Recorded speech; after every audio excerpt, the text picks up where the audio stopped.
اهلا وسهلا بيكم في قناتي هانور ارت. النهارده هعمل شنطه عملتها قبل كده من سنتين. الشنطه دي كانت اول شنطه ليا بالكنفه البلاستيك وخيط السلسله، وعملت فيديو في شرحها، ولكن الفيديو للاسف كان مش موضح كل حاجه وكان مختصر وموضحتش في الفيديو البدايه، لغايه لما جات لي رساله من حد من متابعين القناه طلبت مني ان انا اعيد شرح الشنطه دي مره تانية لان هي كانت عايزه تتعلمها. فهعيد شرح الشنطة مرة تانية وهستعمل نفس الأدوات. هستعمل خيط سلسلة أو مكرمية بوليستر مقاس الخيط 4 ملي.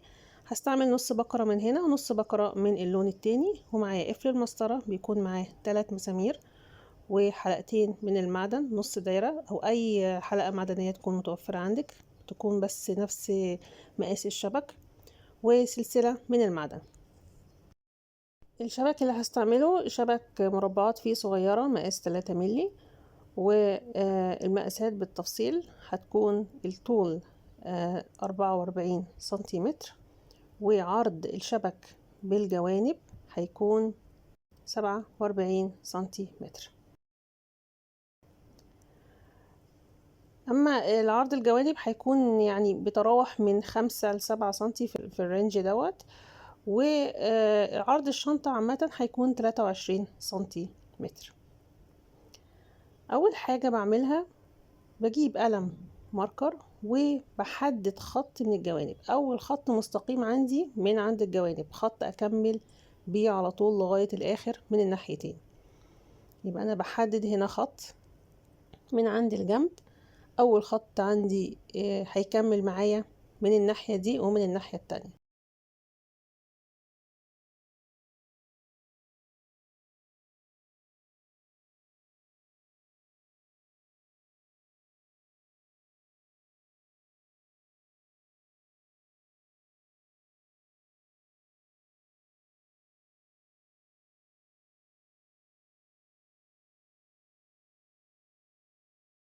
من الناحية التانية هعمل خط زيه بالظبط، من اول خط عندي مستقيم يكمل لغاية نهاية الشنطة من الجنب في نفس المكان المقابل ليه بالظبط بالطول، وهرسم في النهاية يعني مستطيل ناقص ضلع. فهكمل، معلش الخط ده كده بالغلط المفروض ان هو يتمسح، بس انا هكمل على نفس الخط من الناحية دي ومن الناحية التانية، وهكمل بس مش هكمل هنا من النهاية، لا انا هوقف عند الصف الثالث تقريبا.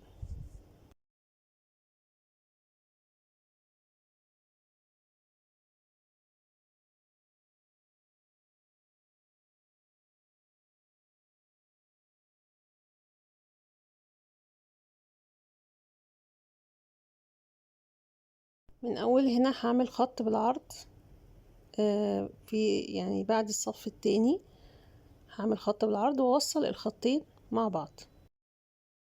الرسمة دي هتكون جواها الغرز الأساسية، وبعدين أبدأ أحدد العلامات. هعد من بداية المستطيل من أول مربع 1 2 3 4 5 6 7. المربع رقم 7 هحط علامة على طرف البلاستيك. هعد من عند العلامة مرة تانية 1 2 3 4 5 6 7. حط العلامة.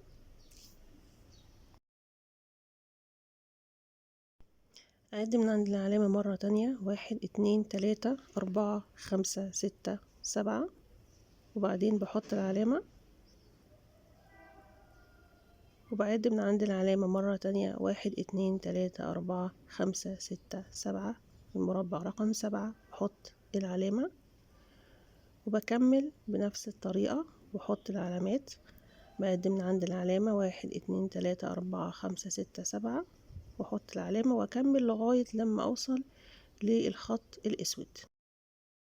وحسب مقاس الشبك المتاح معاكي تقدري تختاري رقم تاني غير 7 أو 8 أو 9، وتجربي الأرقام لغاية لما تشوفي هيتبقى معاكي كام مربع، وتغيري في الرقم لغاية لما تشوفي لو ما تبقاش معاكي ولا صف زيادة يبقى كويس، أو تبقى معاكي صف واحد عادي مش مشكلة، دي هنعمل لها غرزة مختلفة. وصلت لآخر علامة عندي في المستطيل، اتبقى معايا صف واحد بس. الصف ده انا هشتغل فيه غرزة مختلفة. الصف ده ممكن اخليه هنا في الطرف، وممكن انقل مكانه واخليه في النص زي ما انا عايزة، بس هغير ترتيب العلامات لو انا هخليه في النص. هستعمل خيط السلسلة، والخيط اول حاجة بقصه، وبعد كده بلسع الاطراف بالنار من كل ناحية. الخيط لو ما اتلسعش بالنار هيسرفل، فلازم ألسع أطراف الخيط بالنار. لما بلسع طرف الخيط بالنار، الطرف اللي أنا هشتغل بيه بحرقه بالنار أو بخليه يكون شبه الإبرة. بفضل أحرك فيه وأجيب النار عليه لغاية لما يكون شبه الإبرة. مع كل مرة بضغط عليه وأبرمه لغاية لما يديني شكل كويس، يكون ناعم ومفرود ويقدر ان هو يدخل في البلاستيك بسهولة. وده هيكون الإبرة اللي أنا بشتغل بيها. بدخل الإبرة في أول مربع في المستطيل. بعد ما بسحب الخيط عند العلامة الحمراء من أول مربع فوق الخط الأسود بعد 1 2 3 4 5 6 7، وبعدين بسحب الخيط.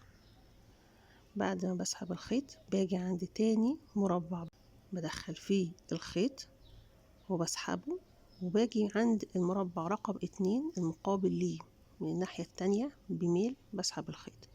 طرف الخيط من الناحية التانية من ورا البلاستيك بثبته بإيدي علشان يدخل ما بين الغرز. عند المربع رقم 3 بسحب الخيط وبدخله في المربع من الناحية التانية المربع رقم 3، وبكمل بنفس الترتيب لغاية لما أوصل للنهاية. أنا بشتغل جوه مربع في 7 مربعات بالطول وبالعرض في الأربع جوانب. وصلت المربع رقم 4 بسحب الخيط وبوديه عند الناحية التانية المربع رقم 4 من الناحية التانية. خلي بالي هنا ان انا بدخل الخيط في صف اللي فيه العلامة، يبقى الصف اللي فيه العلامة بتنتهي في الغرز. فبكمل الصف الخامس وبعدين السادس وبعدين السابع، وبوصل لأول مربع فوق الخط الأسود من عند العلامة، وبكمل النص التاني من المربع بنفس الطريقة.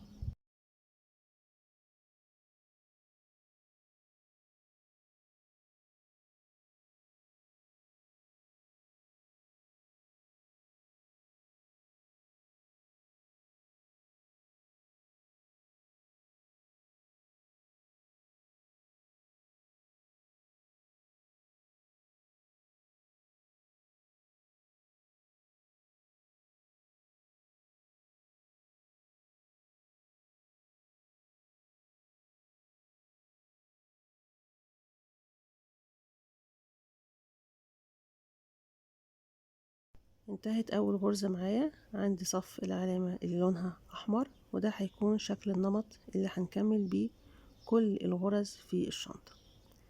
لما أجي أبدأ الغرزة التانية هبدأ منين؟ هستعمل الأول لون مختلف، وهبدأ عند أول مربع فوق الخط الأسود في نفس صف العلامة من هنا في نفس الميل اللي بدأت بيه أول غرزة. هعد 7 مربعات من أول مربع فوق الخط الأسود عند العلامة التانية. بعد 7 مربعات أو برتفع 7 مربعات. المربع رقم 7 بسحب الخيط. شايفين هنا أنا بشتغل في نفس الصف اللي فيه العلامة 1 2 3 4 5 6 7. بعد من أول الخط الأسود. بكرر نفس الغرزة بنفس الترتيب وبنفس النمط اللي أنا اشتغلت بيه، ولكن هنخلي بالنا ان الغرزة لما توصل لصف العلامة اللي لونها احمر هتدخل فيها الخيط او هيتسحب جواها الخيط لغاية لما يشتركوا مع بعض في صف العلامة.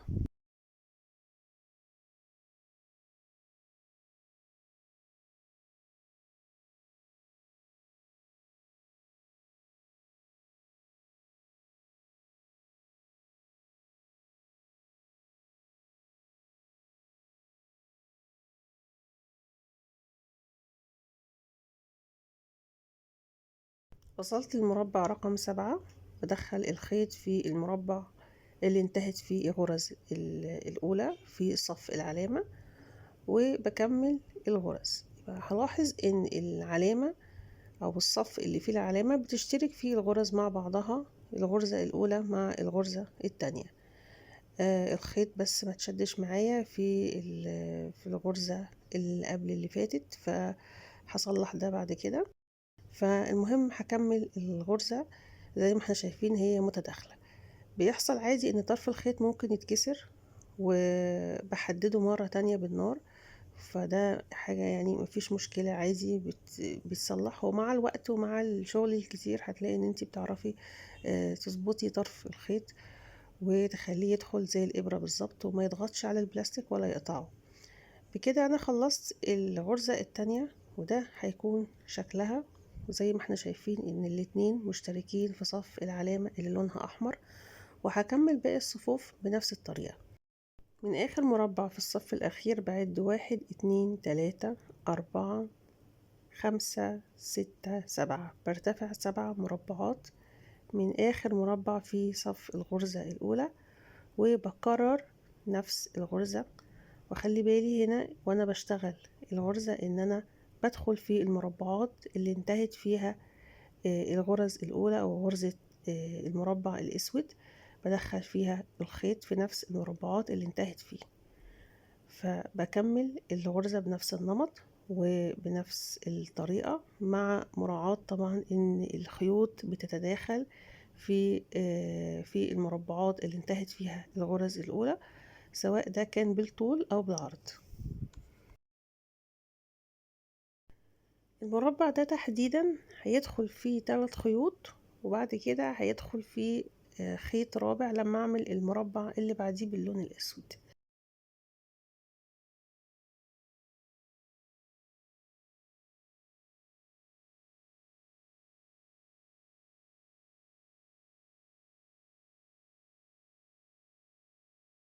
من اخر مربع انتهى فيه الخيط بعد 1 2 3 4 5 6 7، وبالطول 1 2 3 4 5 6 7، وبسحب الخيط وبدخله في المربع اللي موجود هنا في النص. ده الخيط الرابع اللي بيدخل في نفس المربع، علشان كده قلتلك لازم نحدد طرف الخيط من البداية ان هو يكون رفيع وما يضغطش على البلاستيك. بكرر نفس النمط، وخلي بالي هنا ان الخيط بيدخل في المربعات اللي انتهت فيها الغرز باللون الذهبي.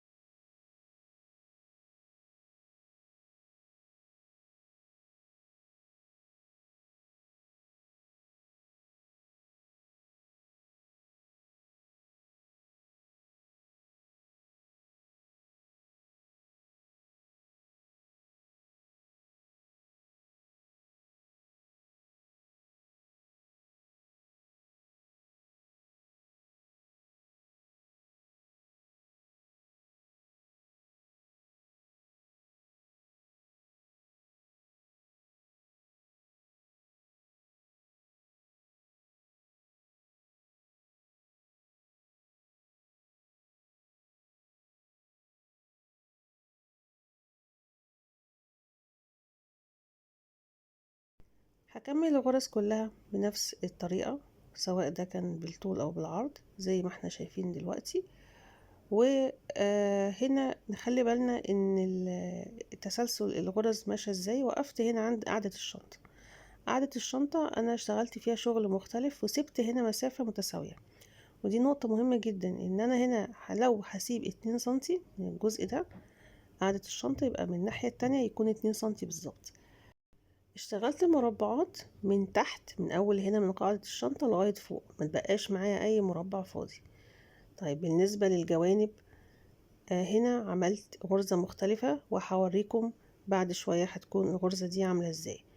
بالنسبة لجوانب قاعدة الشنطة، ترتيب الغرز مشى كالتالي: من الجنب من الأطراف مشيت بالترتيب ده للمربع الموجود في النص بالظبط. المربع ده الغرزة دي على 6 مربعات مش 7 مربعات. شايفين هنا بتقسم الشنطة في النص بالظبط بالطول.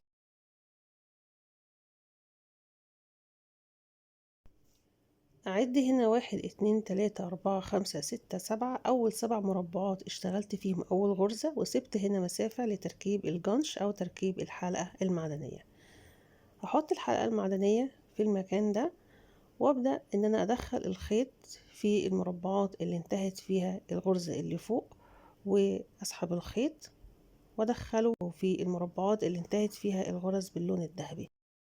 اي طرف خيط بيتقص لازم يتلسع بالنار علشان ما يسرفلش. فانا هدخل الخيط هنا، شايفين في المربع اللي انتهت فيه الغرزة باللون الذهبي، وابدأ اربط الجنش. طرف الخيط من الناحية التانية بدخله بين غرز الربط، والخيط هيكون بيدخل وبيخرج في المربعات اللي انتهت فيها الغرزة باللون الاسود وباللون الذهبي.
بعد ما انتهيت من ربط الحلقة المعدنية بالشكل ده، هبدأ أعمل هنا غرز بميل في أطراف البلاستيك. تقدري تعمليها بالشكل اللي انت عايزاه، يعني السهل ايه بالنسبة لك اعمليه.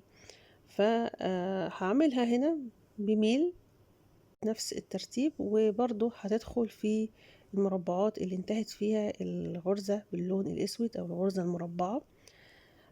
هتنتهي عندها الغرز أو هتدخل في المربعات اللي انتهت فيها الغرز.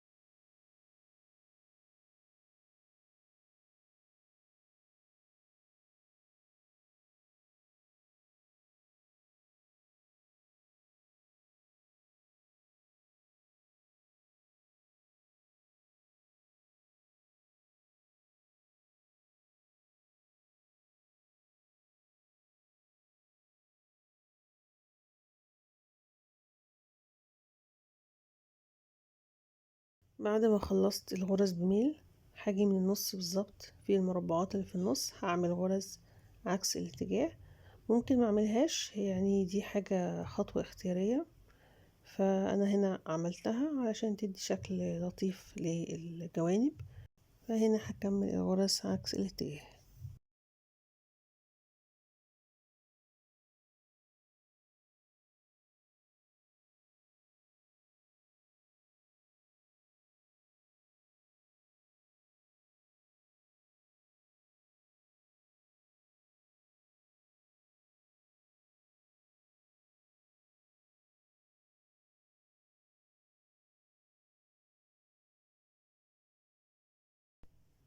بعد ما عملت الغرز هنا لقيت فيه فراغ، فهعمل فيه غرزة أخيرة أقفل بيه الفراغ ده.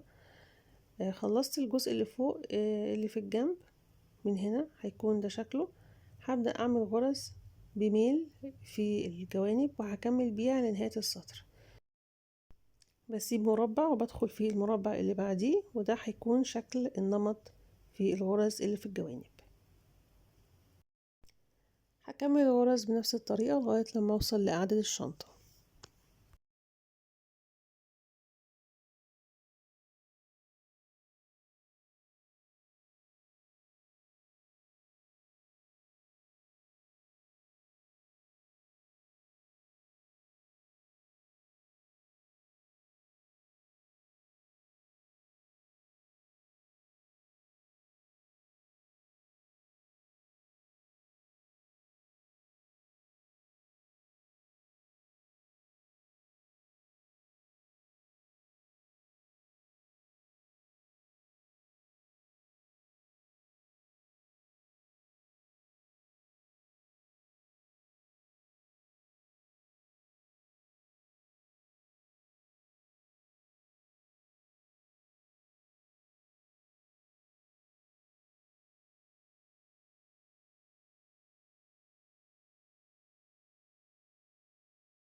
بكمل الغرز بنفس الترتيب لغاية لما بوصل لقاعدة الشنطة. شكل الغرز بدأ يتغير لأن هنا الغرز مستقيمة، في الجوانب كان في منحنى، فده كان مدي شكل معين. فهكمل هنا الغرز لغاية لما اوصل لنص الشنطة بالظبط.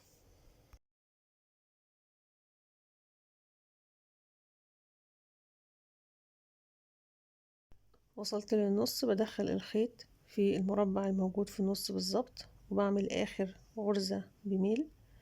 بعد كده بنزل في المربع اللي تحتيه وبعمل غرزة تانية، ودايما بعد الخيط وبفرد الخيط وانا بشتغل علشان ده بيدي شكل لطيف وبيدي شكل جميل للغرز في النهاية.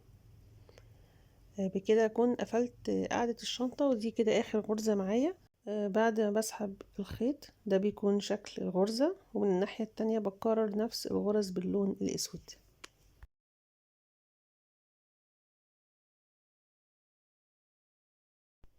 ده هيكون شكل قاعدة الشنطة والجوانب الاتنين اشتغلت بيهم بنفس الطريقة، وده هيكون شكلها. كان في صف قلتلكوا عليه في المستطيل، صف زيادة. الصف ده هعمل فيه غرز بميل. هتبدأ في المربعات اللي انتهت فيها الغرز الأولى، أو الصف الغرز، يعني هتبدأ من المربعات اللي انتهت فيها الغرز، وهعمل غرز بميل بالشكل ده، وهكمل بيه لغاية نهاية الصف. وده هيكون شكل نمط الغرز.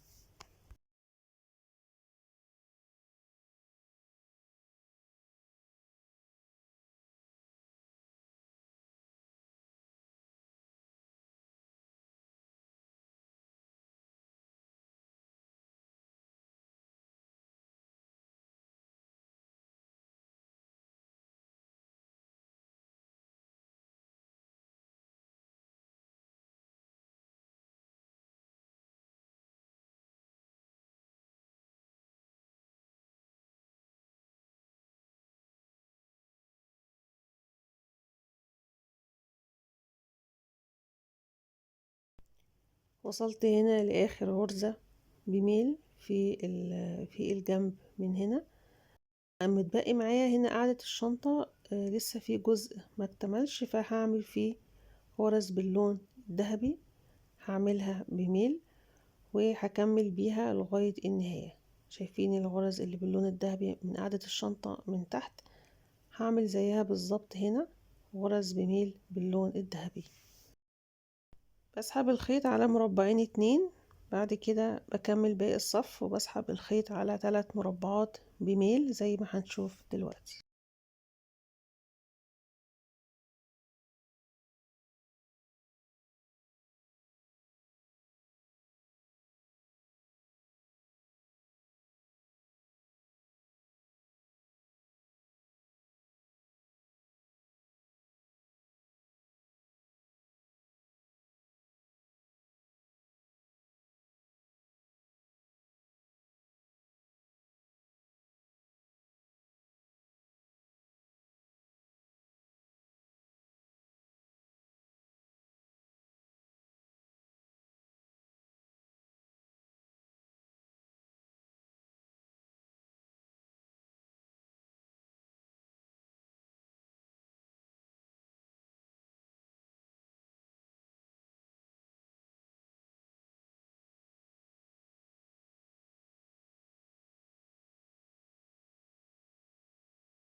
وصلت لاخر غرزة وكملت الغرز. هقلب البلاستيك واقص طرف الخيط والسعه بالنار. اطراف الخيوط لازم تتلسع بالنار علشان ما تسرفلش، وفي نفس الوقت بلزقها في الخيط علشان تثبت وما تتحركش وما تتفكش معايا بعد كده. اي طرف خيط في ظهر الشنطة بقصه وبلزقه بالشكل ده. فاضل معايا دلوقتي الغرز في الجوانب. ببدأ من اول هنا، بحدد الميل اللي هشتغل بيه وهكمل بيه. بعمل غرز بميل من اول الطرف البلاستيك، وبعد كده بكمل الغرز بنفس الترتيب.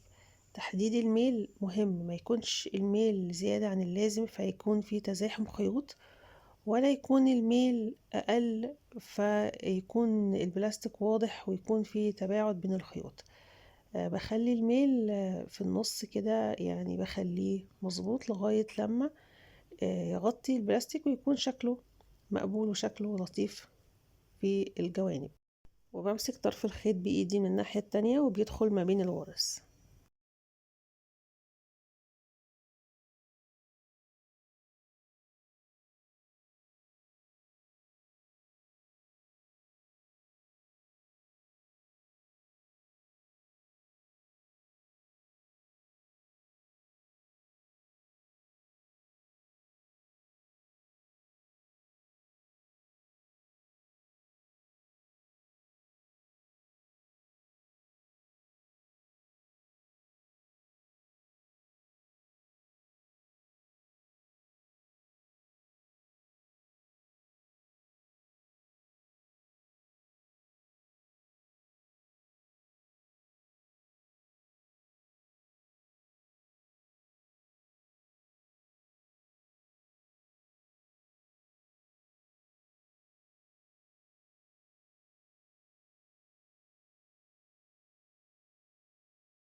لما بوصل لنهاية السطر بكمل الغرز بنفس الترتيب، بس هنا في الزاوية دي بزود فيها خيط زيادة علشان الخيوط تكون ماشية بترتيب كويس.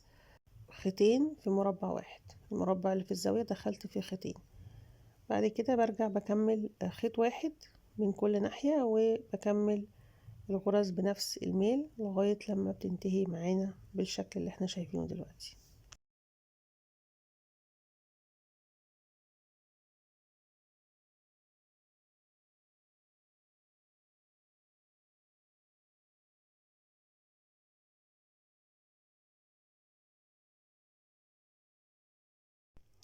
ده بيكون شكل الغرز بعد ما بخلص. بقلب البلاستيك واقص الخيط والزقه، ودايما بتأكد ان اطراف الخيط مشدودة كويس ولازقة كويس، مفيش اي احتمال ان في اي غرزة تتفك بعد كده. فاضل معايا الجنب ده من الغرز. برضو نفس الفكرة، بحدد الميل الاول من الجنب من تالت مربع، وبمسك طرف الخيط بايدي علشان يدخل ما بين الغرز، وبكمل الغرز بميل بنفس الترتيب لغاية لما بوصل للنهاية.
لما وصلت لنهاية الصف في منحنى، المنحنى ده فيه مربعات كبيرة، ممكن احتاج ان انا ادخل الخيط مرة واحدة، ممكن ادخل الخيط مرتين او ثلاثة علشان اظبط الميل بتاع الخيط، والخيط يفضل مكمل معايا، او الغرز تكمل معايا بنفس الميل. فهنا دخلت الخيط مرة واحدة، هاجي بقى في المربع اللي بعديه هدخل فيه الخيط 3 مرات. الخيط في المربع الموجود في طرف البلاستيك فقط، لان ده مربع كبير، وهتعامل معاه ان هو عبارة عن كذا مربع مع بعض. وبكمل فيه الغرز لغاية لما امشي بميل مظبوط يغطي البلاستيك تماما، ما يكونش فيه اي فراغ من البلاستيك واضح. وبكمل لغاية لما اوصل لنص الشنطة. شايفين هنا بدخل الخيط مرة تالتة في المربع الموجود في المنحنى، وبكمل الغرز.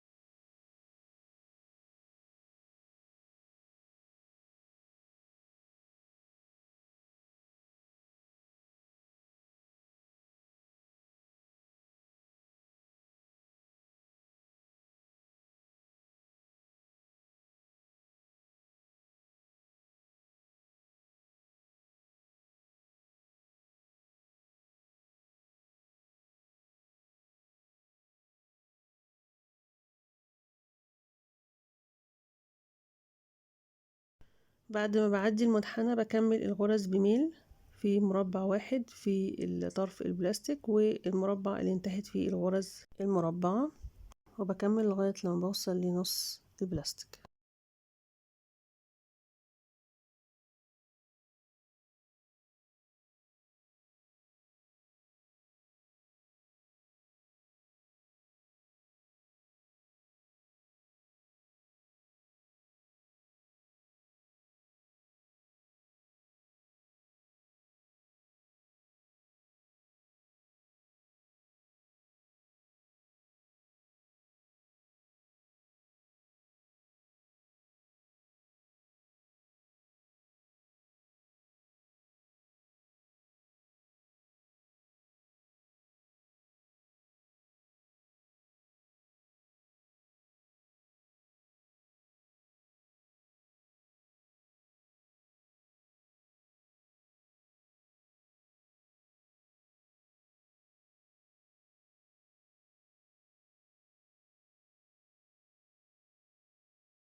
وصلت للنص هبدأ أقفل صف الغرز، وبتنتهي الغرز على 3 مربعات بميل وبعدين مربعين لغاية لما أغطي البلاستيك تماما، ومن الناحية التانية نفس الخطوات بالظبط. بعد ما بنتهي من آخر غرزة معايا ببدأ أعمل غرز على أطراف البلاستيك، وبدخل طرف الخيط في كل مربع موجود في الأطراف، والف الخيط حوالين البلاستيك علشان اغطي البلاستيك تماما.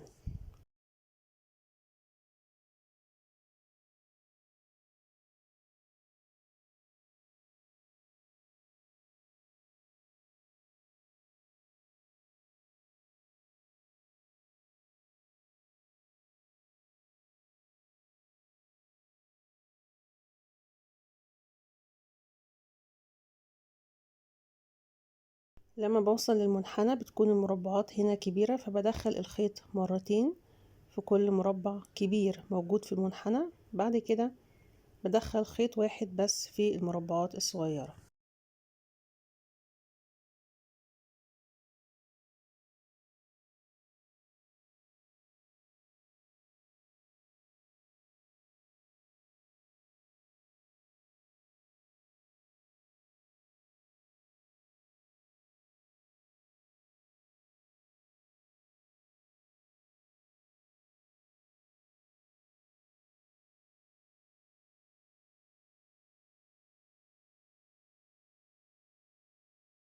هوقف هنا الغرز، ومن الناحية التانية هعمل غرز برضو في أطراف البلاستيك في الجزء ده وفي جوانب الشنطة من فوق، بس مش هعملها دلوقتي. بعد ما انتهيت من عمل الغرز بتأكد من أطراف الخيوط إن هي لزقت كويس، مفيش أي خيط اتفك مني ولا في أي خيط فيه أي مشكلة. أي خيط أو طرف خيط موجود بلزقه وبثبته كويس. بعد كده بجهز البطانة اللي هخيطها على شبك البلاستيك.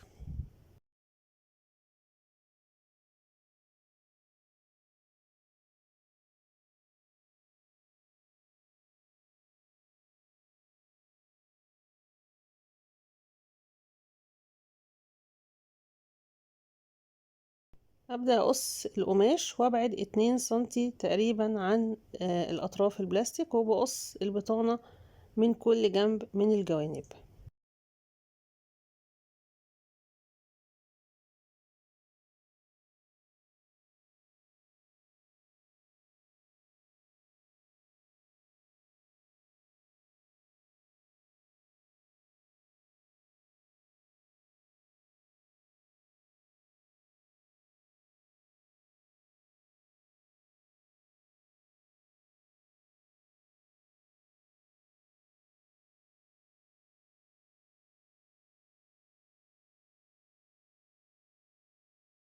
بثبت البطانة بدبوس أو بمشبك من كل جنب من الجوانب، وبعد كده أبدأ أخيط.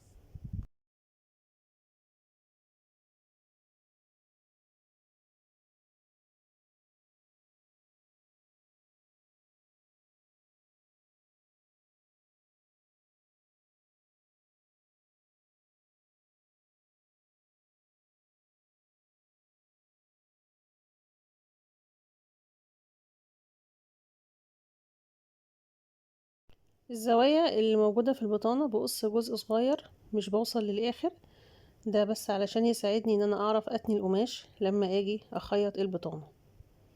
من كل زاوية بقص جزء صغير بعد ما بكون ثبتها بالمشابك. بشيل اول مشبك وبتني القماش وابدأ اخيط.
وانا بخيط لاحظت ان البطانة محتاجة تتقص شوية من الزاوية، بقص جزء صغير على قد ما انا محتاجة اني اخيط البطانة.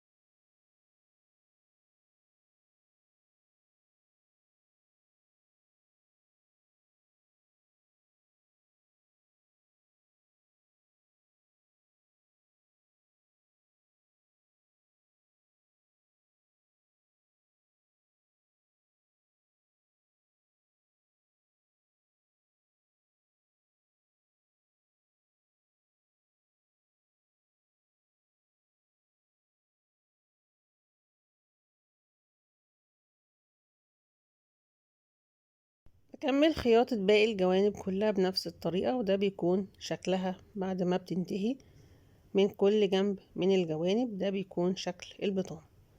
الخطوة اللي بعد كده، الخطوة الأخيرة، هي خطوة ربط جوانب الشنطة.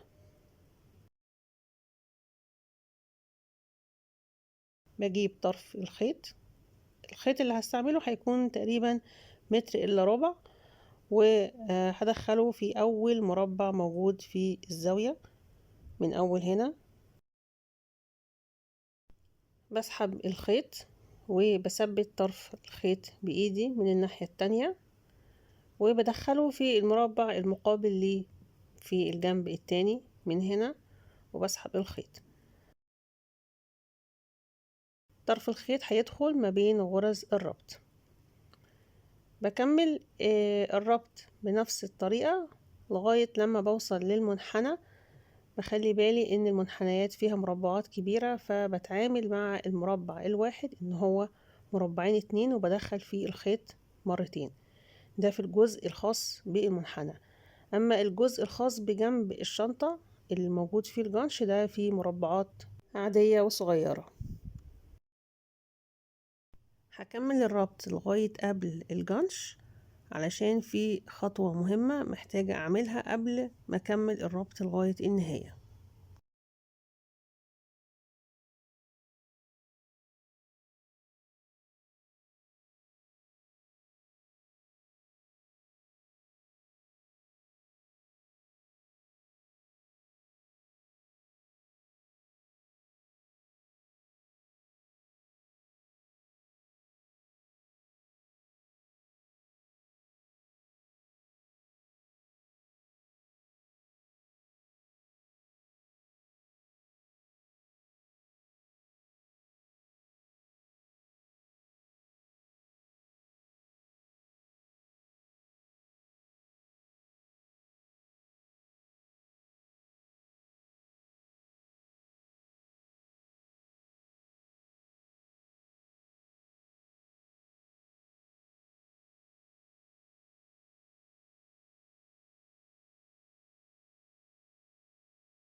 دلوقتي انا بربط الجزء الخاص بالقلاب. طيب، وقفت عند الجنش وربطت من الناحية التانية، ودخلت الخيط في اول مربع موجود في الزاوية البلاستيك. خلي بالي قوي هنا ان الخيط ما يضغطش على البلاستيك وما يقطعش البلاستيك، ويكون طرف الخيط رفيع جدا، لان بيكون في داخل اصلا خيط قبل كده. فبلف الخيط على اطراف البلاستيك، او بعمل غرز على اطراف البلاستيك في الجزء اللي موجود في الجنب لغاية لما اوصل لاخر مربع. بعد كده بعمل نفس الغرز على الجوانب في الفراغات البلاستيك الموجودة فوق الجانش.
دي كده اخر غرزة بغطي بيها الجوانب من فوق، وابدأ ان انا اقص طرف الخيط علشان هيدخل ما بين غرز الربط. يبقى طرف الخيط دوت بعد ما بقصه بلسعه بالنار وبخليه يدخل هنا ما بين غرز الربط، وبكمل الربط. هي دي الخطوة اللي انا كنت محتاجة ان انا اعملها، وده السبب اللي خلاني اوقف الربط عند الجزء اللي هو تحت الجنش على طول، علشان ادخل فيه طرف الخيط من الناحية التانية وبعد كده اكمل الغرز.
طرف الخيط كان طالع بره، فبجيب ابرة تنظيف وبدخله لجوه.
هنا في خيط نسل معايا وانا بدخل فيه الخيط، فبلسعه بالنار عشان يرجع مرة تانية.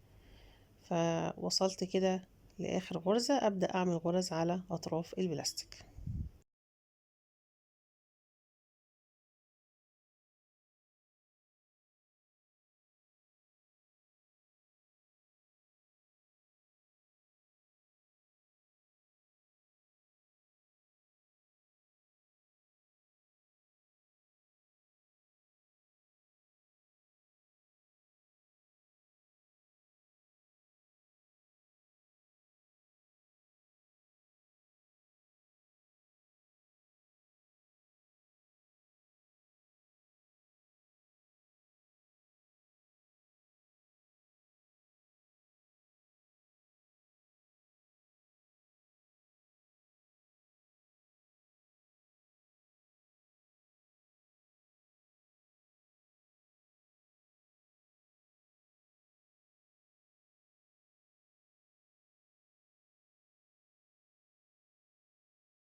بعد ما خلصت بقص اطراف الخيط، وبقص جزء صغير من الخيط اللي انا خيطت بيه البطانة، لان انا اصلا ما كنتش هنا مكملة الخياطة. وهدخل اطراف الخيط تحت البطانة وهلزقها وبعدين ارجع اكمل تاني خياطة البطانة.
فاضل خطوة تركيب القفل هدخله في النص بالظبط.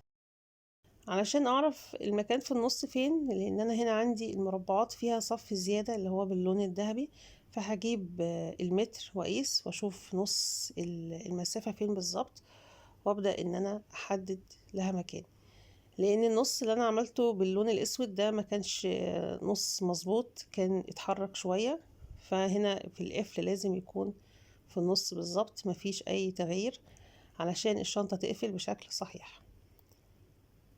هجيب 3 مسامير وهركب كل مسمار في القفل، وبدخل البطانة تحت القفل.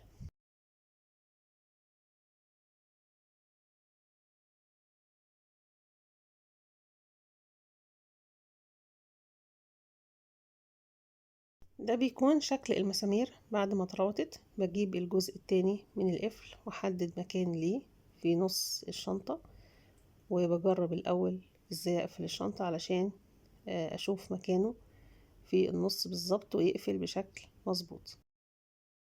بتأكد من قفل الشنطة بطريقة صحيحة. بعد كده باجي اثبت الجزء التاني من القفل واتني الاطراف المعدن من جوه تحت البطانة.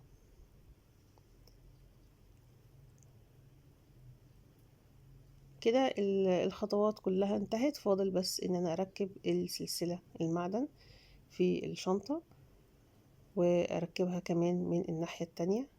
وده هيكون شكل الشنطة في النهاية. هي اختلفت عن الشنطة اللي انا عملتها قبل كده من سنتين. الاختلاف بس في الصف الزيادة وفي قاعدة الشنطة. انا بفضل ان الغرز تكون في قاعدة الشنطة مختلفة عن باقي الشنطة، ويكون ليها ترتيب مختلف. ده بيسهل عمل الشنطة وبتاخد وقت أقل في عمل الغرز. أتمنى يكون الفيديو عجبكم، ولو عندكم أي طلب أو سؤال اكتبهولي في التعليقات أو ابعتولي على الانستجرام أسئلتكم وأي صورة لشغل عملتوه أو موديل نفذتوه. بكون سعيدة جدا بآرائكم وتعليقاتكم. شكرا جدا على المشاهدة، وتابعوني في فيديو جديد وفكرة جديدة إن شاء الله.